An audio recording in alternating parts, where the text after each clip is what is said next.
হেফাজত আমির আল্লামা মুহিবুল্লাহ বাবুনগরী আমাদের সঙ্গে আছেন, মুহিউস সুন্নাহ আল্লামা মাহমুদুল হাসান আমাদের সঙ্গে আছেন, পীর সাহেব মধুপুরী সহ বাইতুল মুকাররমের খতিব সহ সারা বাংলাদেশের উলামায়ে কেরাম ইসলামের পক্ষে আমাদের পক্ষে আছেন।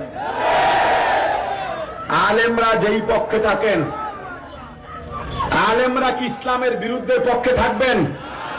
বিশেষ করে শীর্ষ এবং বুজুর্গ উলামায়ে কেরাম যারা আমাদের হাত পা খাটে পীর সাহেব চরমনাইকে অভিনন্দন জানিয়েছেন, মুবারকবাদ জানিয়েছেন, তার মানে কি ইসলামী আন্দোলন তাদের হাত পাখা ইসলামের পক্ষে আছে। এদেশের মানুষ ইসলাম চায়, এবার বিপ্লব ঘটাতে হবে। মনের ভিতরে কোন ধরনের ভয় সংশয় রাখা যাবে না। হাত পাখার পক্ষে ভোট বিপ্লব হবে। ঢাকা 5 থেকে বিপুল ভোটে হাত পাখায় সিল মেরে হাজী ইব্রাহিমকে সংসদে পাঠাতে হবে।